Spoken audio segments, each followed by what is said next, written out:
नमस्कार, कशिश न्यूज के digital platform पर एक बार फिर आप सबके साथ मैं हूं दीपक शर्मा। शिक्षकों से जुड़ी एक गंभीर विषय को लेकर हम इस सेशन में आपके सामने आए हैं और एक बड़ी संख्या है ऐसे शिक्षकों की जो सरकार के सामने अपने भविष्य के लिए विकल्पों की तलाश में, विकल्पों की आस में टकटकी लगाए बैठी है कि सरकार उनकी भी समस्या का समाधान करें या ना करें।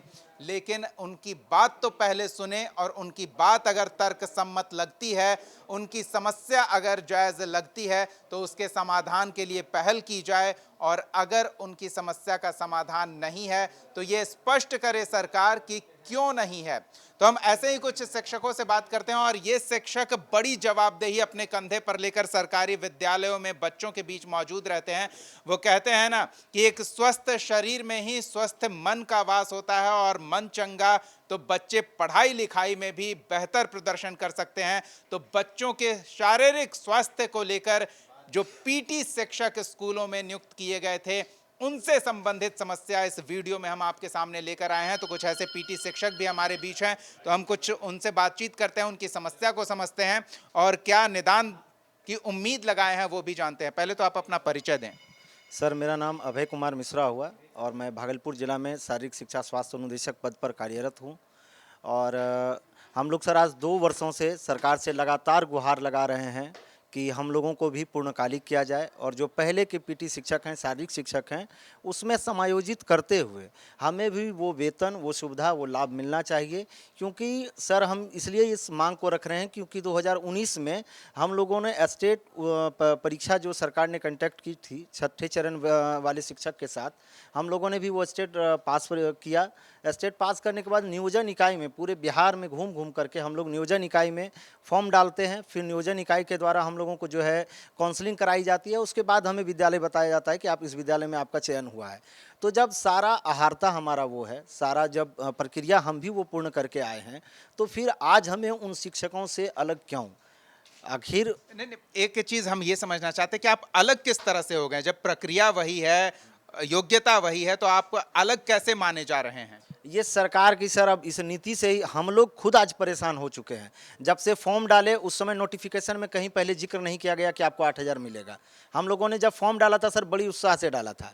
मैं खुद स्टेट खेल चुका हूं सर, बिहार के लिए मैंने खेला है, यूनिवर्सिटी नेशनल में खेला हुआ हूं। उसके बाद जाकर के खेल शिक्षक की जब नौकरी लगी तो घर वाले और हम लोग खुद सर सीना चौड़ा करके थे कि अब अपने उन गरीब बच्चों को जो विद्यालय में सरकारी स्कूल के बच्चे आते हैं उनके पीछे अब जम करके मेहनत करना है, उनको फिट रखना है, स्वस्थ रखना है और देश के लिए, बिहार के लिए मेडल उनके द्वारा लाना है। लेकिन सरकार धीरे धीरे जैसे जैसे ये बहाली की प्रक्रिया आगे चलती चली गई तो फिर हम लोगों को बताया कि नहीं आप अंशकालिक हैं और आप शारीरिक शिक्षा के साथ स्वास्थ्य अनुदेशक शब्द जोड़ दिया गया कि आप अंशकालिक अनुदेशक हो गए और पूरे देश से सर बुलाया गया। आप समझ सकते हैं कि अगर पहले मालूम रहता तो क्या यूपी और बम्बई और उत्तराखंड के बच्चे, झारखंड के बच्चे 8,000 में बिहार आते काम करने के लिए?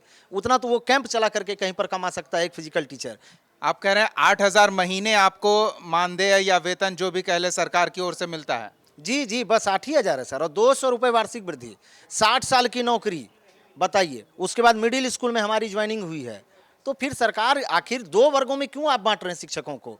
जब आहारता मेरा वो है, जो प्रक्रिया आपकी थी वो प्रक्रिया से हम आए हुए हैं, तो फिर आप एक को आज 45,000 दे रहे हैं, उनको पूर्णकालिक रखे हुए हैं और हमको जिस विद्यालय में रखे कहते नहीं भैया आप अंशकालिक हैं, आपको 8,000 देंगे। तो आप मेरे साथ साथ उन बच्चों के भविष्य के साथ भी खिलवाड़ कर रहे हैं ना। यानी कि एक कुशल कारीगर को मनरेगा के तहत जितना मिलता है उससे भी कम सरकारी विद्यालयों में नियुक्त ये पीटी शिक्षक को मिल रहा है महीने का। कुछ और हैं, हम उनसे बातचीत करते हैं। आप अपना परिचय दें। नमस्कार, मैं निर्भय जहानाबाद में शारीरिक शिक्षक स्वास्थ्य अनुदेशक के पद पे हूँ।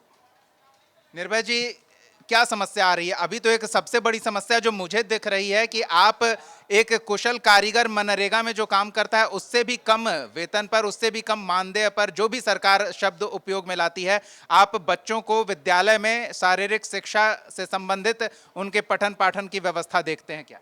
जी जी, अभी हम लोग सभी लोग बीपीएड, एमपीएड ग्रेजुएशन करने के बाद ये बीपीएड जो है वो बीएड के इक्विवेलेंट है। उसके बावजूद हम लोगों ने जगह जगह जाकर नियुक्ति प्रक्रिया को पूरा किया है। उसके बाद भी हम लोग का वेतन मात्र 8,000 रुपया दिया जा रहा है। ये कहीं से भी जायज़ नहीं है। सभी लोग मानसिक रूप से बहुत ही प्रताड़ित हो रहे हैं। उनको घर चलाना हो, रूम रेंट देना हो, जो कि बहुत सारे बच्चे जो हैं वो बिहार के अलग अलग राज्य से आए हैं, जो बिहार के हैं वो भी अलग अलग ज़िले में गए हुए हैं, उनके साथ बहुत ही उनकी आर्थिक स्थिति बुरी है। और अगर हम अपने देश के मुखिया से अगर मांग नहीं करेंगे तो उनसे नहीं मांग करेंगे तो किससे करेंगे। अगर हमारी भर्ती प्रक्रिया के साथ अगर कुछ गड़बड़ियां हुई हैं तो उसे सुधार करने के लिए अगर हम अपने राज्य के लोगों से नहीं बोलेंगे तो किनसे बोलेंगे। चलिए, तो आप पहले भी बोल चुके होंगे, अपनी समस्या पहुंचा चुके होंगे, क्या जवाब मिला ये भी बताइए जरा। विधानसभा में जो उस समय के माननीय शिक्षा मंत्री थे विजय चौधरी जी, उनके द्वारा ये जवाब दिया गया था कि ये आरटी 2009 के तहत है। तो 2009 जो आरटी है उसके तहत सिर्फ उस ब्लॉक के बच्चे ही उस ब्लॉक में ज्वाइन करेंगे, ठीक है। यहाँ पे पूरे भारतवर्ष से बच्चे आए हैं। इस नियोजन इकाई, जगह जगह नियोजन इकाई में नियुक्ति पत्र डालने के बाद हमें ये नियुक्ति पत्र मिला है। चलिए, तो जो बातें निकल कर आ रही है कि नियोजन की प्रक्रिया में जो विसंगतियां हैं, उन विसंगतियों का शिकार ये पीटी शिक्षक हुए हैं और उन विसंगतियों को दूर करने का भी प्रयास नहीं हो रहा है। सबसे आसान रास्ता जो विभागीय अधिकारी या सरकारी व्यवस्था को देखने को मिल रहा है कि अगर विसंगति है तो उस व्यवस्था को ही खत्म कर दो। न रहेगा बांस, न बजेगी बांसुरी। लेकिन यहाँ न कोई बांस है, न बजाने वाला बांसुरी वादक, बल्कि यहाँ जीवित इंसान हैं जो अपनी आजीविका उस व्यवस्था के साथ जुड़कर देख रहे हैं, जिसमें वो महारत हासिल करके पूरी नियोजन प्रक्रिया और योग्यता धारण करने के बाद बहाल हुए हैं। और अब विसंगतियों की वजह से व्यवस्था में जो खामियां हैं उसका खामियाजा इन्हें भुगतना पड़ रहा है। कुछ और व्यक्ति हैं, आप अपना परिचय दें। मेरा नाम अजय कुमार हो गया और समस्तीपुर जिला के रहने वाले और सारण में जॉब कर रहे हैं।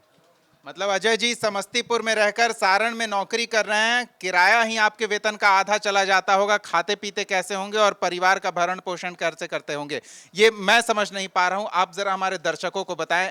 देखिए सर, वहाँ से इतना दूर है, 100 से 110 किलोमीटर है समस्तीपुर से सारण जिला, और वहाँ से यहाँ पे रह के रूम रहते हैं। 3,000 रुपया रेंट चला जा रहा है, उसका पेट्रोल खर्चा है, उसका फिर मेस का खर्चा है, वो करते करते मतलब ओवर हो जा रहा है, मतलब लेना पड़ जा रहा है। 8,000 में हम लोग को कुछ भी नहीं हो पा रहा है और उसका सरकार कुछ कह नहीं रही है। हम लोग नौकरी की भी अब गारंटी नहीं रही, कोई गारंटी नहीं है, कुछ भी कहना मुश्किल है, कुछ है ही नहीं, गारंटी नहीं है। 8,000 में क्या होगा आज के दौर में, इतना महंगाई में कुछ होने वाला नहीं सर। तो अब क्या उम्मीद है आपकी? उम्मीद है जो सरकार से है, मतलब आशा है जो कुछ करेंगे, माननीय नीतीश कुमार जी कुछ करेंगे, तो उनसे आशा है। चलिए, तो नीतीश कुमार जी से आशा है। नीतीश कुमार जी महिलाओं का विशेष ध्यान रखते हैं। 50% आरक्षण को लेकर वो अपनी पीठ थपथपाते नहीं थकते, इसका श्रेय वो लेते आए हैं। लेकिन यहाँ भी महिलाओं की बहाली हुई है और विद्यालय में बच्चियां भी होती हैं, बच्चे भी होते हैं। विद्यालयों के बच्चों को लेकर भी नीतीश कुमार विशेष लगाव रखते हैं, उनके लिए किए गए कार्यों का लगातार उल्लेख करते रहते हैं। तो एक महिला पीटी टीचर भी हमारे साथ हैं, इनका परिचय जानते हैं। सर, मैं नीमा कुमारी, दुल्हिन बाज़ार, यहाँ पटना में हम रहते हैं। वहाँ से दुल्हिन बाज़ार जाने में 40 किलोमीटर है।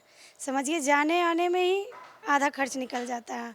और प्लस हमारे जो माननीय मुख्यमंत्री जी हैं, महिला सशक्तिकरण की बात करते हैं। महिला सशक्तिकरण कहाँ से होगा? 8,000 आप वेतन दीजिएगा, उसमें ना महिला आर्थिक रूप से स्वस्थ रहेगी और ना ही शारीरिक रूप से। वो विद्यालय जाएगी तो बच्चे को क्या पढ़ाएगी? पहले तो वो घर छोड़ के विद्यालय जा रही है, अपना घर छोड़ के। पूरे दिन वो 7 बजे निकलेगी तो 9 बजे स्कूल पहुंचेगी, पूरे दिन विद्यालय रहेगी, फिर घर में 7 बजे आएगी। तो पूरा दिन उसका बच्चा भी सफ़र कर रहा है, प्लस बच्चे का स्कूल का भी बच्चा सफ़र कर रहा है। क्योंकि उस 8,000 में हम भी तो खुश नहीं हैं, ना मेरा शरीर खुश है, ना ही हम आर्थिक रूप से खुश हैं, ना ही मानसिक रूप से खुश हैं। तो मतलब ये जो महिला सशक्तिकरण वो बोलते हैं, तो हम कैसे उन बच्चों को, जो गांव के बच्चे हैं, गरीब बच्चे हैं, कोई नेता के बच्चे तो पढ़ते नहीं हैं उसमें, तो गरीब बच्चे पढ़ते हैं, तो उनको कैसे कोई ध्यान दे सकता है? जब तक वो मानसिक रूप से स्वस्थ नहीं होगा तो कैसे ध्यान देगा? आपके दिमाग में तो शायद यही चलता होगा ना कि अगली सब्जी कैसे आएगी मेरे घर की, और हम जो 8,000 सरकार दे रही है वो कब तक देती रहेगी, ये भी एक समस्या है, उसकी भी कोई गारंटी नहीं। कि ये जो 8,000 मिलता है, इसमें हम घर में कोई सहयोग नहीं कर पाते हैं। ना हम रेंट में सहयोग कर सकते हैं, ना हम बच्चे के पढ़ाई में सहयोग कर सकते हैं। और प्लस ये जो 8,000 की नौकरी दे के सरकार हम लोग को बांधी हुई है, या तो हम लोग को आज़ाद कर दे सबको, कि ताकि हम लोग कुछ और करें। हमारे नियमावली में वो ये भी लिखी है कि इसके अलावा हमको कोई और काम नहीं करना है। तो हम पूरे दिन सफ़र करें, घर में कोई सहयोग नहीं करें, मेरा बच्चा सफ़र करे, मेरा परिवार सफ़र करे, और उसके बाद हमको कुछ भी ना मिले, तो वो तो हमारे लिए बहुत ही बड़ा मानसिक उत्पीड़न है। चलिए, तो एक ऐसा जॉब जिसमें जॉब सेटिस्फैक्शन नहीं बल्कि डिससेटिस्फैक्शन है और जॉब ही परेशानी की वजह बन गई है, ऐसे लोगों से हम बातचीत कर रहे हैं। और ये 4 हमारे साथ इस वीडियो में आपको जो नजर आ रहे हैं, ऐसे कई लोग हैं अलग अलग विद्यालयों में तैनात जो इस तरह की परेशानियों से जूझ रहे हैं। परेशानियों की बात तो हमने कर ली, अब समाधान का क्या विकल्प ये सरकार को सुझा रहे हैं और सरकार के लिए क्या समस्या का समाधान आसान हो सकता है, एक बार उस पर भी बातचीत कर लेते हैं। क्या लगता है, आपकी समस्या का क्या समाधान है? नहीं, समाधान सर अगर सरकार चाहेगी तो सर उनके लिए कोई बड़ा चीज़ नहीं है। जो बीपीएससी की अभी बहाली चली है, जो हमारे शिक्षक इसमें आए हैं, पूरे भारतवर्ष से जो बुलाया गया है अभी, उसमें आपने देखा होगा कि बीच बहाली प्रोसेस जब स्टार्ट हुआ था, कुछ टाइम चलने के बाद उसमें पूरा जो है सरकार बदलाव कर देती है। कि उसमें पहले था कि जो बिहार के स्थायी नागरिक हैं और जो बाहरी हैं उनके लिए कुछ के लिए उसमें था, लेकिन आगे चलते ही सरकार ने अचानक से उसकी पूरे नियमावली को बदल दिया और पूरे भारतवर्ष को निमंत्रण दे दिया कि भैया आप आइए, यहाँ फॉर्म डालिए और आप नौकरी करिए। कहने का मेरा सर ये मतलब है कि सरकार अगर चाहेगी तो कोई भी चीज़ करना इतना तो बड़ा काम उनके लिए है नहीं कि आप थोड़ा सा इस पर कैबिनेट करके सरकार जो पहले के शारीरिक शिक्षक हैं उसमें हमें समायोजित करके पूर्णकालिक करवा करके पूरा समय आप हमें विद्यालय में दीजिए। हम बच्चों के प्रति भी उसी लगन से काम करेंगे। आज बच्चे भी सफ़र कर रहे हैं क्योंकि हम जा रहे हैं, उनको वो समय नहीं दे पा रहे हैं, वो जो उनको मिलना चाहिए समय। तो सरकार के लिए सर ये बड़ी चीज़ नहीं है, लेकिन सबसे बड़ी बात है कि उनकी इच्छा होगी तब तो। आज 2 वर्षों से सर माननीय मुख्यमंत्री जी से लेकर के बिहार के जितने भी हमारे पक्ष विपक्ष जिनको भी बोल दीजिए, एक एक लोगों का फोटो और वीडियो पर्सनल मेरे पास और ट्वीट किया हुआ मेरे पास है कि मतलब सैकड़ों बार मिल करके सबके सामने जी हजूरी कर चुके हैं कि सरकार इससे निकालिए। कई लोगों की सर असमय मृत्यु हो चुकी है, 20 से 22 लोगों की, हमारे भाई और बहनों की असमय मृत्यु हो चुकी है। वो पारिवारिक वो परेशानी सर हम क्या बताएं, इमोशनल हो रहे हैं सर। उनके घर की बात अगर याद आती है ना, अभी भी उनके बच्चे फ़ोन करते हैं सर, जो हमारा भाई नहीं रहा अब। उनकी घर की हालात, सरकार क्या उनको दे रही है नौकरी, उनको पेंशन दे रही है, उसका परिवार कैसे चल रहा होगा? एक जरा भी मानवता सर इनकी ख़त्म हो चुकी है। नहीं जो बोलना चाहिए वो सब दर्द अब निकल रहा है। 2 साल से हम गुहार लगा रहे हैं, आपके हम जो हैं एम्प्लॉई हैं, आप कैसे खेल को बढ़ावा दे रहे हैं? आप स्टेडियम राजगीर में बना रहे हैं, वहाँ जाके कौन खेलेगा?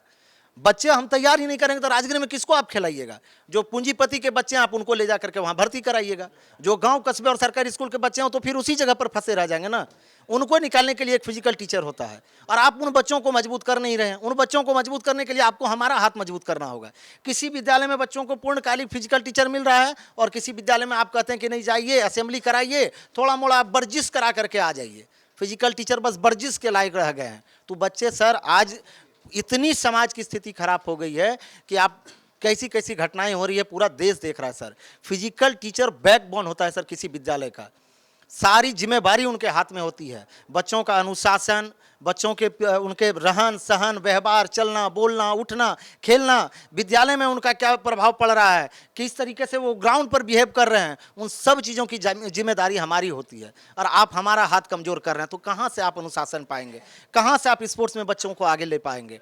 तो सरकार से आपके चैनल के माध्यम से सर मैं हाथ जोड़ करके गुहार करता हूँ, हमारे परिवार के लिए सोचिए और बिहार के उन गरीब सरकारी स्कूल के बच्चों के भविष्य के बारे में सोचिए। और हम वादा करते हैं सर, आप हाथ मजबूत करिए, बिहार का एक एक बच्चा मेडल के लिए तैयार करना वो हमारी जिम्मेवारी होगी। और भी लोग हैं, आप क्या सलाह देते हैं, आप क्या सुझाव देंगे सरकार को कि आपकी समस्या का वो किस तरह से समाधान करे? समस्या का सर समाधान के लिए मुख्यमंत्री जी के पास मतलब एक बार चाहे वो अगर पॉजिटिव लें तो सर हम लोग का समाधान एकदम हो सकता है। हम लोग को हाथ मजबूत जो बोले अभ्यास सर बोले वो मजबूत करे तो हम लोग पूरे दमखम से अभी भी काम कर रहे हैं और ज़्यादा पॉजिटिव काम करेंगे। हम लोग खुद मतलब परेशान इतना है जो खुद का डाइट पूरा नहीं हो पा रहा है, बच्चा को खेल में क्या बताएंगे उसको। तो हम लोग चाह रहे हैं जो सरकार पॉजिटिव ध्यान दे हम लोग को। 2 साल से हम लोग बहुत परेशान हैं, लेकिन अब सोच रहे हैं जो क्या आशा है जो कुछ हो जाए। चलिए, आशा है कुछ हो जाए। तो आप ये अंदाजा नहीं लगा सकते हैं कि एक स्पोर्ट्स पर्सन इतना परेशान हो सकता है कि वो युवा अवस्था में ही असमय सरकारी व्यवस्था का शिकार होकर काल के गाल में समा जाए। इस तरह की स्थिति बन रही है सरकारी व्यवस्था के तहत बहाल इन फिजिकल एजुकेशन वाले शिक्षकों का। यानी कि क्या अब समाधान देख रहे हैं सरकार? अगर क्या करे तो आप खुश होंगे, और अब इस व्यवस्था के तहत आप जो बहाल हुए हैं उसमें क्या सुधार चाहते हैं? अगर सरकार सच में सरकारी विद्यालयों में कुछ सुधार देखना चाहती है, विद्यालय में बच्चे अंडे और फल से बच्चे की वृद्धि नहीं होती है। जब वहाँ पे क्वालिटी एजुकेशन होगा तब वहाँ पे बच्चे अच्छे आएंगे, वहाँ से अच्छे बच्चे निकलेंगे तब और बच्चे अच्छे आएंगे, वहाँ एडमिशन लेंगे। जब से आप कहीं से सर्वे करवा लीजिए, जिन विद्यालयों में शारीरिक शिक्षा स्वास्थ्य अनुदेशक आए हैं तब से वहाँ के बच्चों का बीएमआई जो पहले हुआ करता था और अभी के बीएमआई में उनको डिफरेंस नजर आएगा। अब बच्चे ज़्यादा हमारे विद्यालय में फिट रह रहे बच्चे, और हमारे विद्यालय में बच्चों की उपस्थिति बहुत अच्छी बढ़ी है। हम चाहते हैं कि जो बिहार के मुख्यमंत्री हैं, हम लोगों के ये जो खेल दिवस के शुभ अवसर पे हम लोगों के लिए दशहरा दिवाली सारा पर्व करवा दे और हम लोग के लिए कोई शुभ संदेश दे, हम लोगों का कल्याण करें। आपसे अगर विनती नहीं करेंगे तो किससे करेंगे? चलिए, ये विनती कर रहे हैं सरकार से। हम एक बार फिर समझना चाहेंगे कि किस तरह से सरकार आगे कदम उठाए ताकि आप जो कह रहे हैं कि आपकी समस्याएं दूर हो, ताकि आप विद्यालय में बच्चों पर फोकस कर सकें, तो उसके लिए सरकार को क्या करना चाहिए? सर, हमारे माननीय मुख्यमंत्री जी जो हैं वो कितने बार नियम बनाए हैं, तोड़े हैं, फिर से बनाए हैं। तो हमारे भी नियमावली को एक बार चेंज करें, उसको अंशकालिक से पूर्णकालिक करें, ताकि हम भी सिर्फ ये नहीं कहें कि हम नौकरी करते हैं, फ़ख्र से कहें कि हम नौकरी करते हैं, हम भी घर में सहयोग करें। किसी के अगर जब हम नौकरी करें तो हम डिपेंड हो ना खुद पे, फिर हम दूसरे से जब पैसा लेके अपना खर्च चला रहे हैं तो वो तो नौकरी बेकार है। तो सरकार हमको सम्मानजनक वेतन दे, प्लस हम लोग को पूर्णकालिक करे और समाज में हम लोग को भी इज्जत मिले। कोई ये ना कहे कि 8,000 लोग बोलते हैं ना, 8,000 या फिर जो भी है 1 घंटा 2 घंटा, तरह तरह की बातें, इस तरह के बात हम लोग को ना कहें। हम लोग को भी बुरा लगता है। 8,000 तो चपरासी को नहीं मिलता है जो सरकार हमको दे रही है, जबकि हम लोग हर तरह से सक्षम हैं। तो बस हम लोग को भी नियमावली चेंज करे और पूर्णकालिक करे, सम्मानजनक वेतन दे, बस इतना। इसमें कोई दो राय नहीं है कि आप सक्षम हैं या नहीं हैं। आप बिल्कुल सक्षम हैं, तभी तो किसी भी समय काल अवधि में किसी भी सरकारी व्यवस्था के तहत आप उस पद के लिए चुने गए हैं। तो ये लोग जुड़े हैं, और पढ़ाई तो विद्यालय में मुखिया जी द्वारा नियुक्त शिक्षक भी करा रहे थे, ये नियोजित शिक्षक भी करा रहे थे, फिर बीपीएससी उच्च स्तरीय शैक्षणिक आकलन करके वो एग्जाम लेकर क्यों शिक्षकों को बहाल किया जाता है, तो वहाँ बात होती है गुणवत्ता की, और ये गुणवत्ता दे रहे हैं। ये जो फिजिकल टीचर हैं, ये पूरे पर्सनालिटी डेवलपमेंट का दायित्व अपने कंधों पर लेते हैं, और जब बच्चे के पर्सनालिटी में बदलाव आता है तो पूरी शैक्षणिक व्यवस्था अपने आप सकारात्मक बदलाव दर्शाने लगती है। तो सरकार इनकी बात को सुने। कशिश न्यूज़ हमेशा से तमाम समुदाय, तमाम शिक्षक वर्ग के साथ खड़ा रहा है और उनकी आवाज़ सरकार तक पहुंचाने का प्रयास करता रहा है। तो इस वीडियो के माध्यम से हम इन फिजिकल टीचर्स की समस्या भी सरकार तक पहुंचा रहे हैं, और ये उम्मीद करते हैं कि सरकार इनके मासिक वेतन की जो समस्या है उसमें समाधान करे, इनकी नियुक्ति की अवधि कब तक की है उसका भी समाधान करे। और ऐसे में हमारे सहयोगी प्रीतम जो एजुकेशन बीट देखते हैं, हम एक बार उनसे भी बातचीत करेंगे। प्रीतम, आप ज़रा हमारे साथ आएँ कि किस तरह से अभी हमने तमाम बातचीत की है, समस्या को समझा है, तो हम आपसे भी समझना चाहेंगे कि समस्या और समस्या का समाधान सरकार की मंशा पर ये कह रहे हैं कि सरकार अगर चाहेगी तो कुछ भी कर सकती है। आपको क्या लगता है? ये बिल्कुल ये सही कह रहे हैं कि सरकार चाहेगी तो कुछ भी कर सकती है, क्योंकि सरकार सबकी माँ बाप होती है। देखिए क्या है दीपक, कि मैंने जो ये अभ्यर्थी है, मैंने इनको बहुत पहले से काफ़ी सूझा बूझा है। देखिए इनकी जो डिग्री है, इन डिग्री के लिए भी इन्होंने काफ़ी मेहनत की है। आपको आश्चर्य होगा कि बिहार में अभी भी आज की तारीख में कोई ऐसा कॉलेज नहीं है जहाँ पे फिजिकल जो इनकी जो योग्यता होती है फिजिकल टीचर बनने के लिए, बैचलर इन फिजिकल एजुकेशन और मास्टर इन फिजिकल एजुकेशन, इसके लिए कोई बिहार में अब तक कोई ढंग का कोई कॉलेज नहीं है। इन लोगों ने ये डिग्री भी बिहार के अलग अलग, भारत के अलग अलग राज्यों में जाकर ये डिग्री हासिल की है। आपके पास कोई संस्थान नहीं था जहाँ पे ये पढ़ाई करके ये डिग्री प्राप्त कर सके, तो इन्होंने भारत के अलग अलग संस्थानों में रह के पढ़ाई की और वहाँ से ये डिग्री प्राप्त की, पहली बात। दूसरी बात, जब ये इनकी योग्यता हो गई, अब ये शिक्षक बन सकते हैं, तो इनके बाद इनका मामला लंबा हाईकोर्ट में चला और हम लोग माननीय हाईकोर्ट के शुक्रगुजार हैं कि जब उन्होंने सख्ती बरती, कई बार तो खुद हाईकोर्ट ने सरकार के बड़े बड़े शीर्ष अधिकारियों को बुलाया कि आप कोर्ट में क्यों नहीं आते हैं, आप कोर्ट में आइए। अब तब जाके सरकार ने बहाली शुरू की और जाके लगभग 4 साल जब इन्होंने संघर्ष किया, तब जाके मई 2022 की गई है। सरकार एक कहती है, जब ये लोग मिलते हैं ना गवर्नमेंट से, चूंकि ये सरकारी अधिकारी हो चुके हैं, थोड़ा सा बोलने में लोग घबराते हैं। मुझे कोई हिचक नहीं है बोलने में। सरकार ये कहती है कि एक नियम है कि आप लोग अंशकालिक हैं या 2 घंटे काम करते हैं या 8 घंटे काम करते हैं, इसलिए हम आपको वेतन नहीं दे सकते हैं, 8,000 रुपये से ज़्यादा आपको नहीं दे सकते हैं, हमारी मर्जी है। ये एक टेक्निकल पक्ष है, ये एक तकनीकी पक्ष है। सरकार यहाँ पे अपनी बात रख सकती है, लेकिन आप नियमावली में तो संशोधन कर सकते हैं। इसी बिहार में जब बिहार लोक सेवा आयोग के माध्यम से शिक्षक की बहाली शुरू हुई, तो हमें याद है अप्रैल के दूसरे हफ्ते में विज्ञापन आता है, नियमावली आती है शिक्षक भर्ती से जुड़ी हुई, कि उसका एक क्लॉज ये होता है कि आवेदक को भारत का नागरिक और बिहार का स्थायी निवासी होना चाहिए, तभी आप बिहार लोक सेवा आयोग की तरफ से आयोजित शिक्षक भर्ती परीक्षा में बैठ सकते हैं। 15 जून 2023 से ऑनलाइन आवेदन सरकार ने, बिहार लोक सेवा आयोग ने लेना शुरू किया और 25 जून को सरकार ने वो नियम बदल दिया, शिक्षा विभाग ने नियमावली बदल दी कि नहीं, अब पूरे भारत के लोग इस परीक्षा में बैठ सकते हैं। एक वही सरकार है जो नियम बदल सकती है ऑनगोइंग प्रोसेस में। तो हमारा सवाल है सीधे शिक्षा मंत्री से, बिहार सरकार से, अगर आप अपने फायदे के लिए नियम को बदल सकते हैं ऑनलाइन ऑनगोइंग प्रोसेस में, तो ये 2400 जो शिक्षक हैं फिजिकल टीचर, इनकी क्या गलती है? और ये संख्या में ज़्यादा नहीं है, ये 2324 के आसपास की संख्या में 8,000 कोई वेतन नहीं होता। प्रीतम, इनकी संख्या मायने नहीं रखती है, ये जो जिम्मेदारी का निर्वहन करते हैं, जो शैक्षणिक शिक्षा बच्चों को देते हैं, वो ज़्यादा महत्वपूर्ण है। पर्सनैलिटी की बात हम कर रहे हैं। और आपने एक तकनीकी समस्या की बात की, हमारे शिक्षक भी जुड़े हुए थे, वो भी कह रहे थे कि अगर 2 घंटे ही हैं तो हमें आज़ाद करें ना, हम कम से कम अपना तो ट्रेनिंग इंस्टीट्यूट चला सकें, उसकी भी व्यवस्था सरकार नहीं कर रही है। नहीं, बिल्कुल, देखिए इन लोग को ऐसा बांधा गया है कि ये लोग कुछ नहीं कर सकते। ये लोग ऐसे कि ना इनको उगलते बन रहा है ना निगलते बन रहा है। दिक्कत यही है ना कि देखिए, अगर कोई बंदा अपने घर से 50 किलोमीटर की दूरी पे जाके पढ़ा रहा है, वो फिजिकल टीचर के रूप में जाके ट्रेनिंग दे रहा है, माफ़ कीजिएगा मैंने पढ़ाने शब्द का इस्तेमाल किया, अगर वो ट्रेनिंग दे रहा है तो अपने घर से निकलेगा 40 किलोमीटर जाना, 40 किलोमीटर आना। सरकार ने कह रखा है, सही है कि आपको पंच भी लगाना है, ये भी करना, वो करना है, आपका बायोमेट्रिक अटेंडेंस बन रहा है। यानी इस बंदों को ये संभव है कि अगर पहली ही कक्षा हुई फिजिकल इसकी, अगर चेतना सत्र की, एक बंदा मान ले कोई मान ले आलोक नाम का कोई बंदा है, वो पटना में रहता है, उसकी पोस्टिंग है बेऊर में, उसकी पोस्टिंग है मान लीजिए पालीगंज में, तो पालीगंज के किसी स्कूल में वो जाता है, तो यहाँ से जाएगा और फिर लौट के पटना आएगा और फिर पालीगंज जाएगा, फिर पटना आएगा, तो कितना पेट्रोल का खर्च होगा, कितना ईंधन का खर्च होगा? आप इसको मानवीय संवेदना से क्यों नहीं लेते हैं? 2400 की संख्या में सरकार को वाकई बाकायदा इसके बारे में सोचना चाहिए। और इसी सरकार में मुझे याद है आंगनवाड़ी जो सेविका होती थी, जो तालमी मरकज है, जो टोला सेवक है, उनका वेतन कहाँ से कहाँ पहुँच गया। 1500 रुपये में माननीय मुख्यमंत्री नीतीश कुमार ने नियोजित शिक्षकों को भरना शुरू किया था 2006 में।